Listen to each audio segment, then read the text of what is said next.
In Microsoft's ongoing dispute with rival PlayStation and UK regulators over recent merger plans, something peculiar was released. See, as Microsoft claims xCloud does not use Azure and ignites Twitter. It's CDO Daily. Let's get into it. What's up, people? What's up, people? What's up, people? It is your boy MM2KF, PNTS Network, and the Cloud Dosage platform back again with another CDO Daily. Can you do us a huge favor before we get into this one? Hit that like button. Hit that subscribe button and rock those bells for notifications, please, so you know when we're dropping these doses. We appreciate all of y'all. Straight up, you know the deal, you know the reason, and by now y'all should know the slogan. We are not too proud to ask. All right, let's get into this one. This is a very interesting one. So what I first want to do is I want to talk about the story behind all of this back and forth in regards to the UK regulators over the specific Microsoft proposed deal. And then we're going to get into the arguments, right? So for those of you that been living under a rock, Microsoft had put in a bid in around January of this year of 2022 to acquire Activision Blizzard, which they accepted that bid for $68 billion, roughly. It would be the largest business acquisition in history for gaming if it goes through. Microsoft did I don't want to say for a similar number, but the prior year had the largest business deal in gaming with Bethesda. I think it was. They got them for $7 billion. And then they the following year went and picked up, or attempting to pick up Activision Blizzard. Now the Bethesda deal went through smoothly, but it's been kind of rocky with this Activision Blizzard deal. UK regulators have spoke on their regulators' behalf that they feel like that there are issues with this, that this is not a fair deal. They have concerns about this and all that stuff. So you know how we do. Let me show you something. All right, so this is coming courtesy of GameIndustry.biz. And this is the article that talks about those concerns from the CMA, and it houses the response from Microsoft of those concerns. So it says the Competition and Markets Authority has detailed its concerns over Microsoft's proposed acquisition of Activision Blizzard. The UK regulator is seen as a key element as to whether this deal will be allowed to go ahead. The deal did not pass the initial phase of approval and has been sent to a second phase. Now the group has cited its concerns over the deal and Microsoft has responded to them. So let's talk about some of the concerns. The big brunt of this is the impact on PlayStation and other rivals.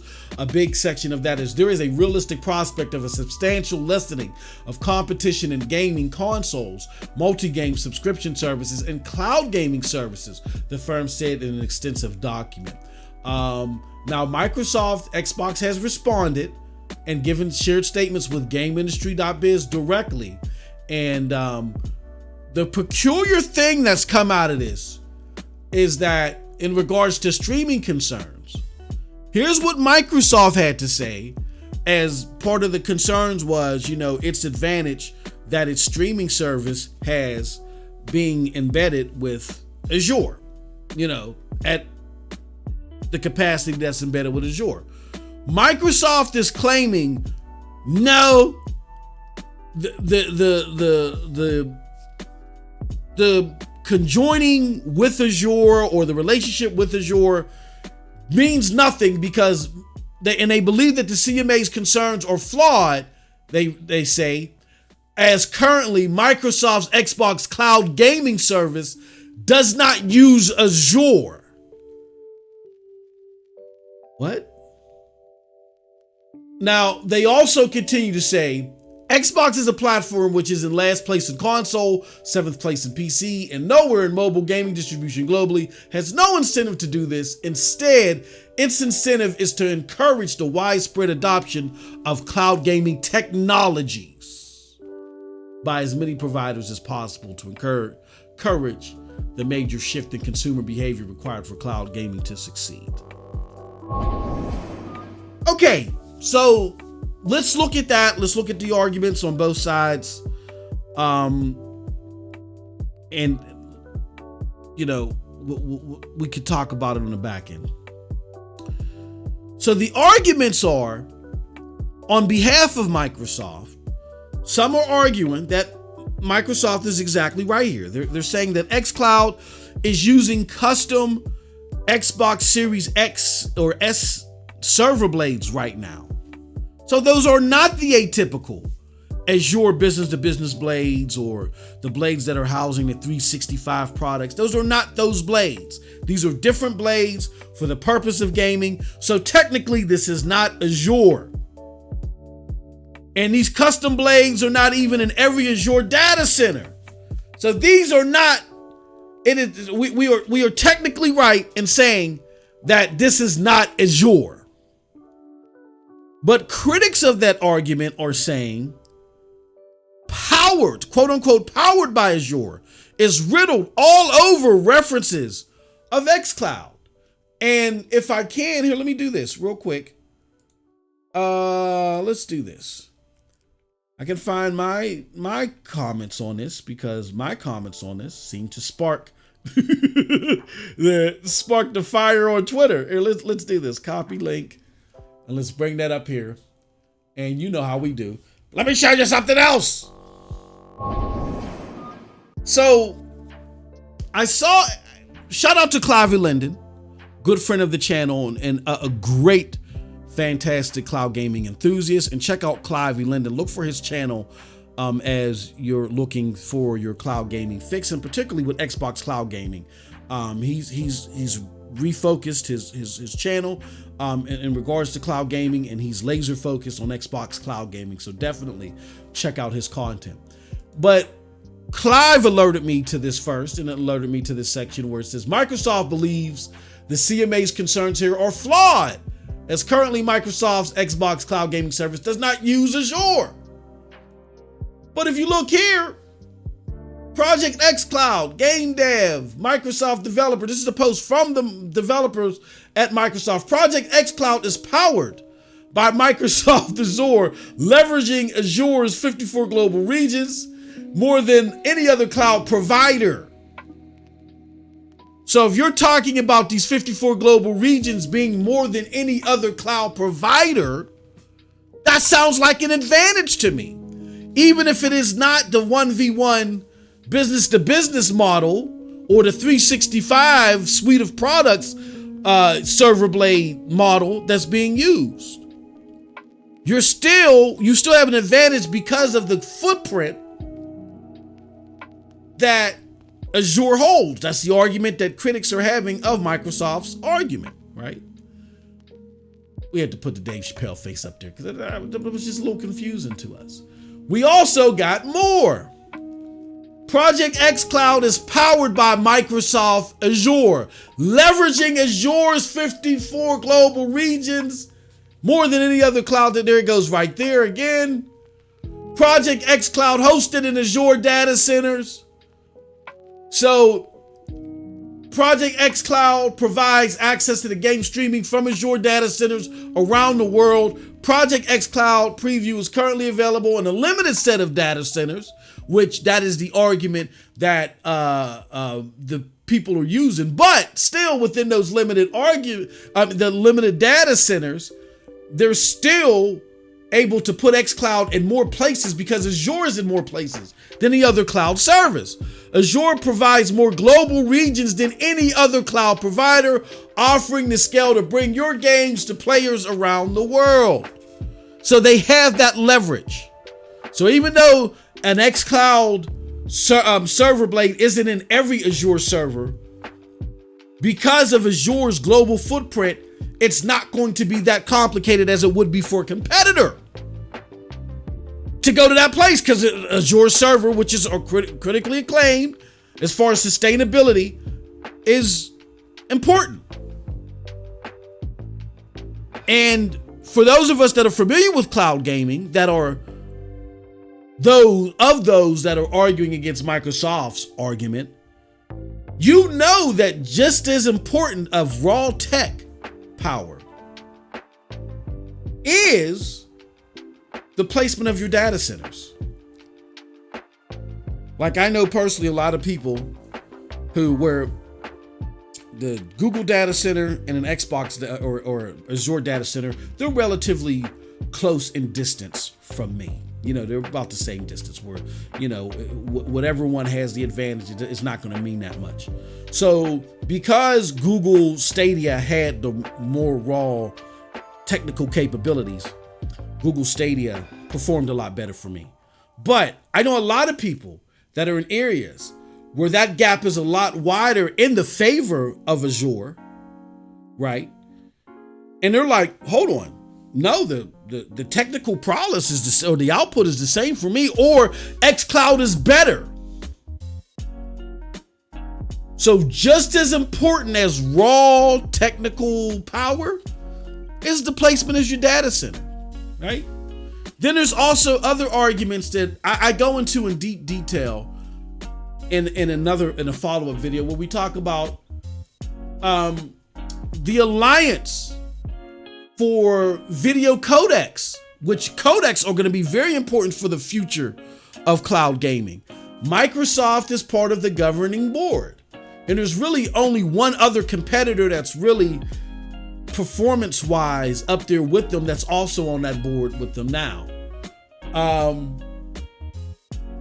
And that codec is the AV1 codec. It's just a whole bunch of stuff. I go into deeper detail in another video. You'll see the card for that video at the end of this one. But here's another thing to take into consideration too, where PlayStation talks about how they're concerned about the exclusivity of these products that once were multi-platform to being exclusive. Phil Spencer himself said, hey, look, that's what we're doing. And if you want access to these games, you got to go and put Game Pass or competing service that's competing with your service. You got to put that on your platform. And that's how we'll level the playing field. So we'll see how far that argument goes. You know what I'm saying? But also, and shout out to Porter Rock who discovered this, and all in Satya Nadella and Phil Spencer's conversations about it, they talk about the advantage of these Xbox server blades being in Azure data centers. This is an interview with Phil Spencer and Satya Nadella. How about we start talking about Azure, says Phil Spencer. And he says, the cloud will allow us to completely remove these barriers to play worldwide. Of course, there are still places for consoles and PCs, and frankly, there will always be. But through the cloud, we'll be able to deliver a robust gaming experience to anyone connected to the internet, even on the least powerful, least expensive devices people already own. And with the cloud, gaming players can participate fully in the same Xbox experience as people on local hardware. So they're telling you, you can get, where we're headed with our technology embedded in these Azure data centers, you're going to run into a situation where your experience is going to be synonymous with the world's most powerful console experience. Okay. So, but again, it all depends on how you look at this argument. Are you looking to say, well, look, follow the semantics and say, hey, because they're technically right, it's not the atypical Azure server, so there's nothing wrong with that comment? That's totally up to you. But again, the critics are saying that powered by Azure, and that means something, whether it's the atypical Azure server blades or not. It's powered by Azure. It's powered by the footprint of the data centers and the stability of those same data centers. And that means a lot when it comes to cloud gaming. It's not just the raw power of your cloud platform. It's the placement of those data centers too, which give you an advantage. And that's at the crux of PlayStation's argument. So it really depends on where you fall with that. But that's the current makeup of what people are saying right now. And Here, let me do this. Let me see if I can find it, because I think this is a great summary of what's going on here. Here, I'm gonna look for something from the aforementioned Clive Linden, because I think he really summed this up very well when he brought this up. Let me see here. Okay, here it goes right here. We're gonna bring this like so, and we're gonna bring it over here like so. All right. So Clive again, he says, doesn't use Azure for cloud gaming? Assume the dead. Clive put that out there. And he says, look, I know a company with good cloud infrastructure for game streaming, and I think they will have some capacity soon, Stadia. But then he puts the quote up here, Xbox faces significant disadvantages compared to rival providers of infrastructure for gaming. And we showed you the arguments for and the arguments against that.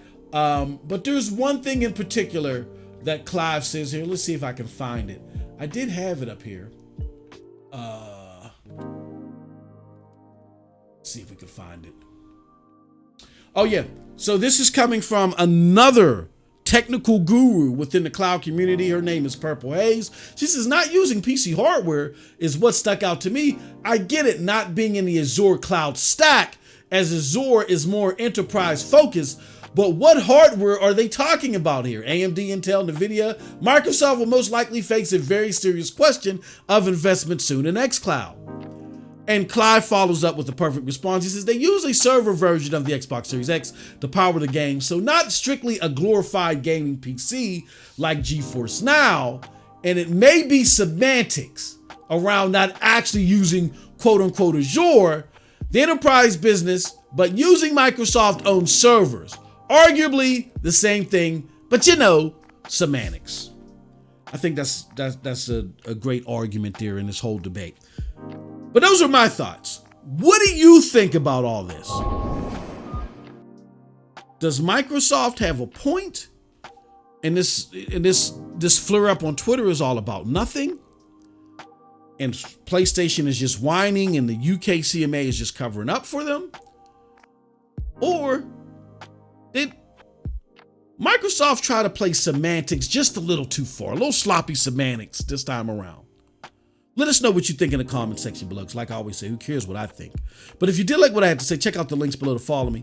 Those links will lead you to the Broadband Bullies PNTS Network, Hard Knock Digital Culture, and yes, the Stadia Dosage. And again, if you want my complete deep dive on this with my complete thoughts, please check out the card that you see on the upper right-hand corner right now. And until next time, have a wonderful gaming day. Peace.